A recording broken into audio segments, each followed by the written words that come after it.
بسم اللہ الرحمن الرحیم۔ ایک دور دراز گاؤں میں ایک لڑکی رہتی تھی جس کا نام حیا تھا۔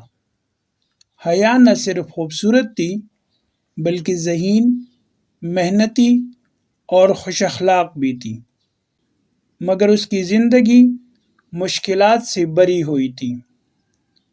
غربت کے سبب تعلیم ادھوری رہ گئی اور گھر کے حالات نے اسے بچپن ہی سے ذمہ دار بنا دیا۔ وہ دن رات کھیتوں میں محنت کرتی تاکہ گھر کا خرچ چل سکے۔ حیا کے گاؤں میں یہ رواج تھا کہ لڑکیوں کو زیادہ پڑھنے نہیں دیا جاتا تھا۔ ان کا خیال تھا کہ لڑکی کا اصل مقام صرف باورچی خانہ اور گھر ہے، مگر حیا کے دل میں ہمیشہ یہ خواہش جاگتی رہتی کہ وہ علم حاصل کرے، دوسروں کے کام آئے اور اپنے خوابوں کو حقیقت کا روپ دے۔ ایک دن گاؤں میں ایک نئی استانی تعینات ہوئی جس کا نام مس صدف تھا۔ وہ شہر سے آئی تھی اور تعلیم یافتہ تھی۔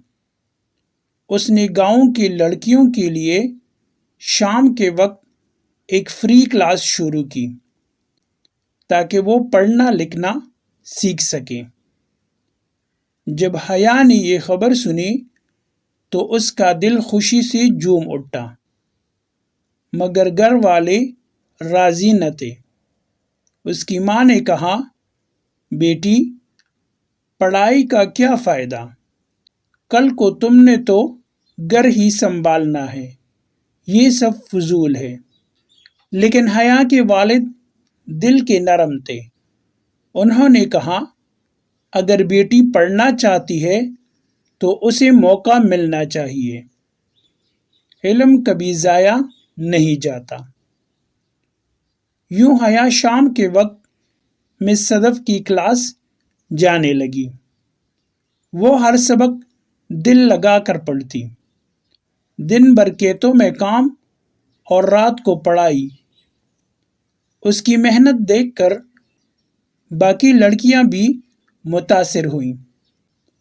آہستہ آہستہ گاؤں کی کئی لڑکیاں اس کلاس میں شامل ہو گئیں۔ مس صدف ہمیشہ کہا کرتی تھی، بیٹیوں، علم صرف کتابی باتوں کا نام نہیں، یہ انسان کے رویے اور سوچ کو بھی بدلتا ہے۔ تعلیم یافتہ عورت نہ صرف اپنی زندگی سنوارتی ہے بلکہ پورے خاندان کو روشنی دیتی ہے۔ یہ باتیں حیا کے دل پر نقش ہو گئیں۔ وہ چاہتی تھی کہ وہ بھی دوسروں کے لیے روشنی کا چراغ بنے۔ کچھ عرصے بعد قریبی شہر میں خواتین کے لیے ایک چھوٹا سا تربیتی کورس شروع ہوا۔ اس میں سلائی کڑھائی اور چھوٹے کاروبار کے گر سکھائے جاتے تھے۔ حیا نے اپنے والد سے اجازت مانگی کہ وہ بھی اس میں حصہ لے۔ والد نے کہا، بیٹی، اگر تم میں حوصلہ ہے تو ضرور جاؤ، مگر یاد رکھو کہ اصل کامیابی صرف دولت جمع کرنے میں نہیں بلکہ دوسروں کے کام آنے میں ہے۔ یوں حیا شہر گئی، کورس مکمل کیا اور واپس آ کر گاؤں میں خواتین کے لیے ایک چھوٹی سی ورکشاپ شروع کر دی۔ وہاں وہ لڑکیوں کو سلائی اور ہنر سکھانے لگی تاکہ وہ اپنے پاؤں پر کھڑی ہو سکیں۔ شروع میں لوگوں نے مذاق اڑایا، کہا، یہ سب وقت ضائع کرنے والی باتیں ہیں، کون سی یہ لڑکیاں بڑی صنعت کار بن جائیں گی۔ مگر آہستہ آہستہ حالات بدلنے لگے۔ جو لڑکیاں پہلے فارغ بیٹھتی تھی وہ اب اپنی محنت سے کمانے لگی۔ کچھ نے اپنے والدین کا سہارا بنایا، کچھ نے اپنے بچوں کے تعلیمی اخراجات پوری کیے۔ گاؤں کے لوگ حیران رہ گئے کہ جس لڑکی کا خواب سب نے مذاق سمجھا تھا وہ خواب حقیقت میں بدل رہا ہے۔ ایک دن گاؤں کی ایک عورت جو پہلے حیا کی سخت مخالفت کرتی تھی روتے ہوئے اس کے پاس آئی۔ کہنے لگی، بیٹی میں تمہیں برا کہتی تھی مگر آج میرا شوہر بیمار ہے، گھر کا خرچ پورا نہیں ہوتا، کیا میرا بھی داخلہ تمہاری ورکشاپ میں ممکن ہے؟ حیا نے مسکرا کر کہا، یہ در سب کے لیے کھلا ہے، علم اور ہنر بانٹنے سے بڑھتا ہے، کم نہیں ہوتا۔ یوں وہ عورت بھی ورکشاپ میں شامل ہو گئی۔ چند مہینوں میں وہ اپنے گھر کی مالی مدد کرنے لگی۔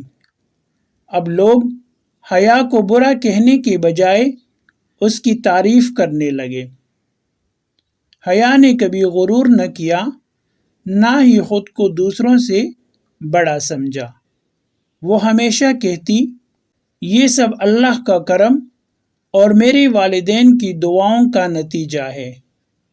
اگر ہم ہمت نہ ہاریں تو کوئی مشکل راستہ روک نہیں سکتی۔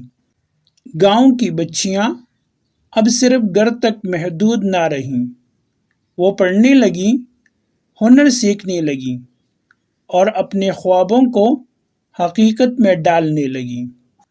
حیا کی ماں جو پہلے اس کے خلاف تھی اب فخر سے کہتی، میری بیٹی نے ثابت کیا کہ عورت صرف چولہے تک محدود نہیں بلکہ وہ خاندان، معاشرہ اور قوم سب کے لیے روشنی بن سکتی ہے۔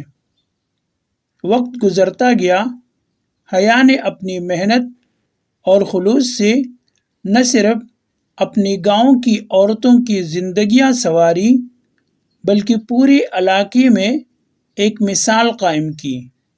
اس کی کہانی دوسروں کے لیے حوصلہ بن گئی۔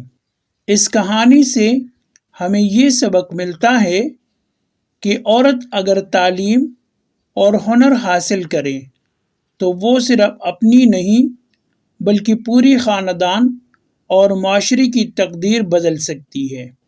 مشکلات اور تنقید کے باوجود ہمت نہ ہارنے والا انسان آخر کار کامیابی حاصل کرتا ہے۔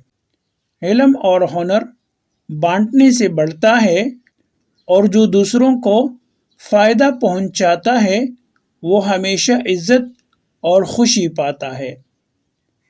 بیٹیوں کو محدود نہ کریں، ان پر اعتماد کریں، وہ آپ کا فخر بنیں گی۔